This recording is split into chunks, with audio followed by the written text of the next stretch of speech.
नमस्कार बालमित्रांनो, आपल्या वर्षा ज्ञानदीप चॅनलमध्ये तुमचं मनपूर्वक स्वागत। आज आपण 6 डिसेंबर महापरिनिर्वाण दिनानिमित्त डॉक्टर बाबासाहेब आंबेडकर यांच्या विचारांना, त्यांच्या संघर्षाला आणि त्यांच्या अमर कार्याला नमन करत हृदयाला भिडणारं भाषण ऐकणार आहोत। चला सुरू करूया ही प्रेरणादायी यात्रा। आजची ही कहाणी केवळ एका महान व्यक्तीची नाही, तर ती आहे एका अशा क्रांतिकारक आत्म्याची ज्याने अन्यायाच्या खोल अंधारात एकट्यानं मशाल उचलली, एक अशा आत्म्याची ज्याने स्वतःच्या वेदनेवर भविष्य निर्माण केलं, ज्यांचं नाव घेताच काळोख प्रकाशात बदलतो। डॉक्टर भीमराव रामजी आंबेडकर। कथा सुरू होते एका साध्या घरातून। एका शांत सकाळी एका आईच्या कुशीत नुकतंच जन्मलेल्या चिमुकल्या बाळाच्या रडण्यातही एक आवाज दडलेला होता, मी आलोय आणि जग बदलून जाईन। कुणालाच माहिती नव्हतं की हा छोटासा बालक पुढे भारताच्या इतिहासातील सर्वात मोठं वळण ठरणार आहे। लहान भीमराव फार अभ्यासू, शांत आणि विचारशील होते, पण त्यांच्या आयुष्यातील पहिलाच धक्का त्यांना शाळेत पहिल्या दिवशी बसला। मुलं बाकावर बसली होती, पण भीमरावला कुणीही हात लावायला तयार नव्हतं। शिक्षकाने त्यांना कोपऱ्यात बसायला सांगितलं। एक छोटा मुलगा मनात प्रश्न विचारत होता, मी वेगळा का, मी कमी का? त्या वेदनेनंच त्यांच्यातील बंडखोर जागा झाला। एक दिवस असा आला की भीमराव तहानले होते, पण पाण्याचा घडा त्यांच्या हाताला लावायला कुणी तयार नव्हतं। एक माणूस लांबून घडा तिरपा करून पाणी ओतत होता, एक थेंबही नीट तोंडात जात नव्हता, पण त्या क्षणी भीमरावांच्या डोळ्यातून वाहिलेलं पाणी हे अश्रू नव्हते, ते त्यांच्या भविष्यातले क्रांतीचे पाणी होते। तहान होती पाण्याची, पण जळत होतं मन। अन्यायाच्या या राखेतही पेटला भीमाचा ज्वलंत जिद्दीचा अग्निमा। जन्म दिला वेदनेनं, वाढवलं संघर्षानं, म्हणूनच तो बनला भारतभूमीचा अमर क्रांतिमान। अशाच संघर्षातून ते पुढे गेले। मुंबईला शिकायला आले तेव्हा पैशांची चणचण, घर नाही, खायला नाही, पण स्वप्न मात्र आकाश एवढं। त्यांच्या डोळ्यात एकच ध्येय, शिकायचं, खूप काही, देशासाठी, समाजासाठी। बारोडा सरकारनं त्यांना शिष्यवृत्ती दिली आणि ते लंडनला गेले।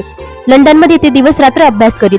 त्यांची खोली म्हणावं तर तिथे काही नव्हतं, पण पुस्तकांचे जग मात्र त्यांचा खरा मित्र होता। उपाशीपोटी थकलेल्या शरीरानं पण न हारता ते म्हणत, भूक ही शरीराची, पण स्वप्न हे आत्म्याचं। मी पोटापेक्षा आत्म्याचं ऐकणार। पण अचानक पुढे शिष्यवृत्ती थांबते। पैसे नाहीत, राहायला नाही, खाणं नाही, अतिशय कठीण दिवस येतात, पण त्यांनी हार मानली नाही।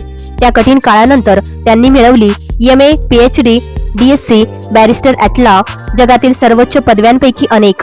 भारतामध्ये परतल्यानंतर त्यांना दिसलं ते गेले त्यावेळी समाज रडत होता, ते परत आले तरी समाज रडतच होता। अन्याय तसंच होता। ते म्हणाले, शिक्षण घेतलं त्याचं फळ आता देशाला द्यायचं आहे।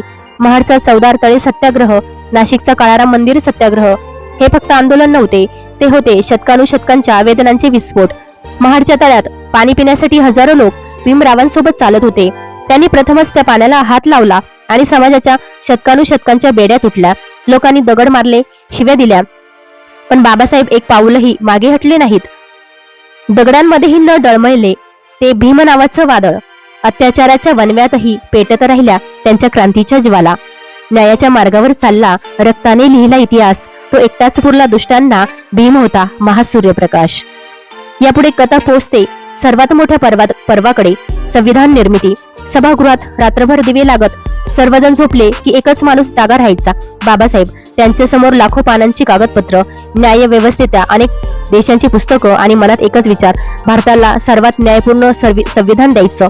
रात्रभर ते शांतपणे बसून विचार करायचे, ही कलम हजारो वर्षांचा अन्याय मोडतील का?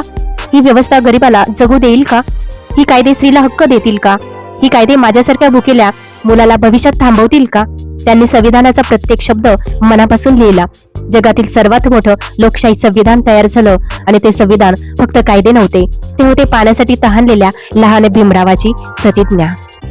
संविधान लिहिताना त्यांना जाणवत असे, हा फक्त पुस्तक नाही, हा माझा संघर्ष आहे। संविधान स्वीकारले जाण्याचा दिवस जणू जयंतीसारखा होता। राष्ट्राकडून डॉक्टर आंबेडकरांचं नाव जोरात घुमत होतं, पण त्यांचं चेहऱ्यावरील हास्य शांत होतं, कारण ते म्हणत, मी जरी माझं काम केलं तरी माझ्या समाजाला अजून खूप दूर जायचं आहे। हातात त्यांच्या लेखणी नव्हती, तो होता विजेचा कडकडाट। तो लिहित होता, कायदे नव्हते, तो करत होता नवचैतन्याचा भव्य उद्धार।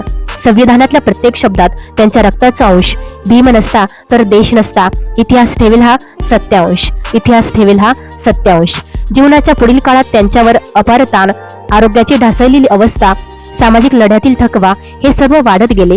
त्यांचे शेवटचे दिवस मनाने फार खचलेले होते।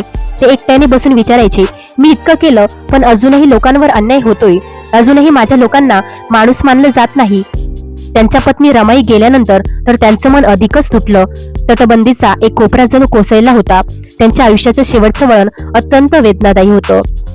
ते म्हणत, माझं जगणं हे माझ्यासाठी नव्हतं, ते लाखो लोकांसाठी होतं. पण अजूनही माझं काम पूर्ण झालेलं नाही. आणि मग येतो तो काळा दिवस. 6 डिसेंबर 1956 बाबासाहेब शांतपणे जगाचा निरोप घेतात. देशाला कळतं एका पर्वाचा अंत झाला, पण एका विचाराचा आरंभ झाला. शरीर गेलं तरी ठेवा लक्षात, भीम कधीच मरत नाही. त्यांच्या विचारात जिवंत आहे आजवरची प्रत्येक क्रांती नवी. ज्यांनी स्वप्न पाहिलं माणूसपणाचं, ते स्वप्न अजूनही पेटतं. भीम गेला नाही, भीम आजही प्रत्येक श्वासात जिवंत राहतो. त्यांचा अंतिम संस्कार पाहण्यासाठी लाखो लोक रडत रडत जमले होते. हवा देखील जड झाली होती. एकही माणूस तिथे शांत नव्हता. काहींचे डोळे रिकामे, काहींचे ओठ शब्दही न बोलू शकणारी. देशाला हे पहिल्यांदा जाणवलं, आज भारतानं आपलं सर्वात मोठं रत्न गमावलं आहे.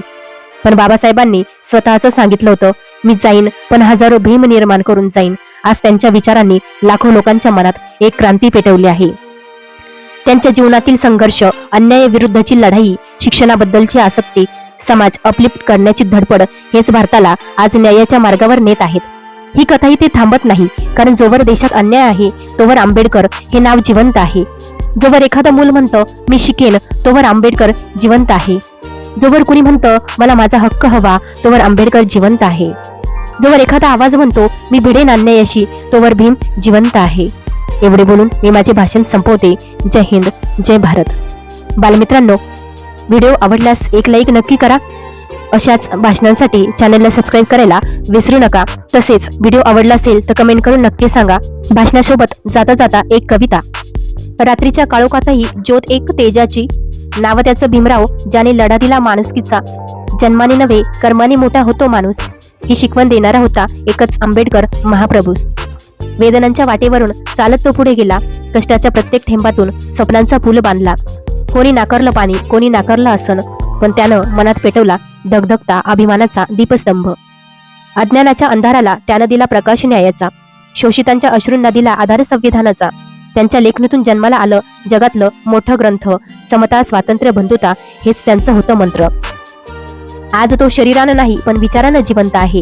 त्याच्या पावलांवर चालणारा प्रत्येक युवक त्याचा जीवसखा आहे. महापरिनिर्वाण दिनी आपण त्याला आठवतो, नतमस्तक होतो, कारण तो संपला नाही, आपल्या श्वासात अजूनही जगतो. जिथे अन्याय दिसतो तिथे आंबेडकर उठतो.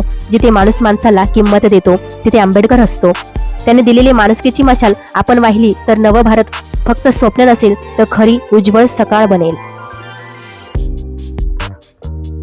भेटूया पुढील व्हिडिओमध्ये नवीन भाषणासोबत.